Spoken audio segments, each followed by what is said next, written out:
السلام علیکم ناظرین، 91 نیوز کے ساتھ میں آپ کا میزبان چودھری مبشر صاحب اور آپ دیکھ رہے ہیں میرا پروگرام پوائنٹ کی بات چودھری مبشر صاحب کے ساتھ۔ میرے ساتھ اس وقت موجود ہے ہمارے senior anchor person Ahmad Raza صاحب، جو آپ کو پاکستان کی صورتحال اور واقعات کی یہاں سے آپ کو آگاہ کریں گے۔ السلام علیکم سر۔ السلام، کیا حال چال ہے؟ الحمدللہ۔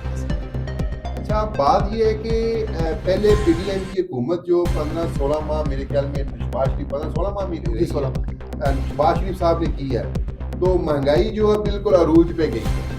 تو اب نواز شریف صاحب آئے ہیں تو بڑا جو ہے نا جلسہ کیا گیا ہے، بڑی عوام نے شرکت کی پاکستان میں تحریک میں، میرے خیال میں یہ سب سے پہلا جلسہ اتنا بڑا ہوا۔ تو اب آپ کو کیا لگتا ہے مہنگائی کو کم کیا جائے گا یا مہنگائی ایسے ہی بڑھتی رہے گی؟ مشرف بھائی بہت شکریہ، آپ نے اپنے پروگرام میں مدعو کیا مجھے۔ تو اگر ملک پاکستان میں مہنگائی کی بات کی جائے تو جیسا کہ آپ نے پہلے بیان کیا کہ پی ڈی ایم حکومت 16 ماہ کر چکی ہے، تو یہ جو حکمران پی ڈی ایم حکمران آئے تھے، ان کا صرف جو ہے اٹریکشن ہے، جو ان کی توجہ تھی وہ اپنی کیسز کی صفائی کی طرف تھی۔ اپنی انہوں نے دوران حکومت انہوں نے اپنا کلین چٹ لے لیا اور مہنگائی میں مزید اضافہ ہوا، تو مہنگائی کی طرف ان کا میرے خیال سے کوئی اتنی خاص توجہ نہیں تھی۔ لیکن ابھی جیسے کہ نواز شریف صاحب آنے سے پہلے ہی انہوں نے کہا تھا کہ میں مہنگائی کو کنٹرول میں کروں گا، مہنگائی کم کریں گے، تو ہوپ سو مے بی کافی سارے چانسز ہیں کہ نواز شریف صاحب جو ہے نا وہ مہنگائی پہ کنٹرول کر سکتے ہیں، کیونکہ ایک تو ان کے پاس تقریباً 3 دفعہ وہ حکومت کر چکی ہیں، ایکسپیرینس ہے حکومت کا، اور دوسرا ساری شوگر ملز ان کی اپنی ہے، لوہے کی فیکٹریز ان کی اپنی ہیں، ساری ان کی فیکٹریز اپنی ہیں، تو مے بی چانسز ہیں کہ وہ مہنگائی پہ کنٹرول کر سکیں۔ احمد رضا صاحب، ایک بہت اہم سوال جو میں آپ سے کرنا چاہتا ہوں، آپ مجھے یہ بتائیے، ابھی جو 40 روپے پیٹرول کم ہوا ہے، 15 روپے ڈیزل کم ہوا ہے، تو یہ نواز شریف کے آنے سے پہلے کیا گیا، تو آپ مجھے یہ بتائیں، کسی گڈے پہ چلے جائیں کرایہ جات میں کمی نہیں آئی ہے، کوئی کسی اب گھی کے ریٹ کم کیے گئے، کسی دکان والے نے گھی کا ریٹ کم نہیں کیا، مہنگائی کا جو عروج پہ تھی وہ ویسے ہی ہے، مہنگائی گورنمنٹ کی طرف سے وہ کہہ رہے ہیں کہ ہم نے کم کر دی، لیکن دکاندار حضرات جو ہیں وہ ویسے ہی اسی ریٹ پہ چیزیں دے رہے ہیں، اس پہ کون ایکشن لے گا؟ اصل میں مہنگائی اتنی حکومت کی طرف سے ہے نہیں جتنی عوام نے خود کر دی ہے۔ ہاں 40 روپے پیٹرول کم ہوا ہے تو بسز کا جو کرایہ ہے اس میں تھوڑی سی کمی ہوئی ہے، لیکن زیادہ کمی نہیں ہوئی، بس 10 روپے اور 20 روپے کے درمیان کمی ہوئی ہے، لیکن نہیں ہوئی کمی، آپ چیک کریں، کسی اڈے پہ جائیں چیک کریں، جو کرایہ آج سے 2 ماہ پہلے زیادہ تر تو یہی دیکھا گیا ہے کہ کافی سارے بسز ڈرائیور نے کمی کی نہیں ہے، لیکن اگر کہیں کمی کی بھی ہے تو بس 10 اور 20 روپے کے درمیان کمی ہوئی ہے۔ باقی اگر بات کی جائے دوسری اشیاء کی، جیسے کہ گھی وغیرہ ہے، تو اتنی زیادہ مہنگائی حکومت کی طرف سے نہیں ہے جتنی ہم عوام نے خود کی ہوئی ہے۔ پیچھے سے گورنمنٹ کا ریٹ کچھ کم ہوتا ہے، لیکن یہ جو ہمارے ہیں دکانوں والے، سٹورز والے، ان کے پاس پہلے سے مال پڑا ہوتا ہے، سٹور کیا ہوتا ہے، تو وہ اسی حساب سے اپنا سیل کرتے ہیں، اس لیے یہ اپنا احمد رضا صاحب، یہ بہت بڑا اہم سوال ہے جو میں آپ سے کرنا چاہتا ہوں، بڑے پوائنٹ کی بات ہے جو آج احمد رضا صاحب اس بات کا جواب دیں گے کہ سننے میں آتا ہے کہ نواز شریف کا 50 سے 55 ملکوں میں کاروبار ہے، فیکٹریز ہیں، تو میرا کیا بات کرنے کا مقصد یہ ہے، پوائنٹ کی بات یہ ہے، اگر وہی جو باہر کے ملکوں میں انہوں نے بزنس کیا ہے، کوئی پاکستان میں بزنس ہوتا اور ان کا ہی ہوتا، یہ نہیں کہ وہ حکومت کی طرف سے ہوتا، تو ان کا ہی ہوتا، پرائیویٹ ہوتا، تو لیکن پاکستان میں یہ جتنی غربت ہے، جتنے بے روزگار لوگ ہیں کہ اپنے جتنے بار کاروبار کیے ہیں وہ پاکستان میں ہوتے، تو اپنے روزگار پہ کھڑے ہوتے، جیسے کوئی ہیلپر کی ڈیوٹی، کوئی گارڈ کی ڈیوٹی، کوئی مینیجر کی ڈیوٹی، اسی طرح وہ اپنے ڈیوٹی پہ کھڑا ہوتا، تو پاکستان میں بے روزگار بالکل بھی نہیں ہوتا۔ اس کے بارے میں آپ کا کیا خیال ہے؟ بالکل بشیر بھائی، بہت اچھی بات کی آپ نے کہ اتنے تقریباً 50 کے نزدیک دوسرے ممالک میں ان کے بزنس چل رہے ہیں، تو اگر یہی بزنس ان کے پاکستان میں ہوتے تو آج پاکستان کی یہ سچویشن نہ ہوتی، آج پاکستان ہائی لیول پہ ہوتا۔ کیوں پاکستان پیچھے ہے؟ کیونکہ ہمارے اپنے جو بزنس ہیں وہ باہر ہے، ہم نے اپنے ملک کو چھوڑ کے دوسرے ملک میں جا کے کام کرنا شروع کر دیا۔ اگر وہی بزنس پاکستان میں ہوتے تو پاکستان کو جو نوجوان طبقہ ہے ان کو کوئی نہ کوئی ملازمت مل جانی تھی۔ آج اگر دیکھا جائے تو 60% تقریباً 60% اسٹوڈنٹس جو ہیں وہ بیرون ملک جا رہے ہیں۔ پوچھا جائے کیوں؟ جی پاکستان میں تو جاب نہیں ہے، باہر جائیں گے، پڑھیں گے، جاب کریں گے۔ تو اگر وہی بزنس ان کے پاکستان میں ہوتے تو 60% جو نوجوان، جو اسٹوڈنٹس، جو ہمارے ملک کا سرمایہ ہے، جو ہمارے ملک کا مستقبل ہے، وہ پاکستان میں رہ جانا تھا۔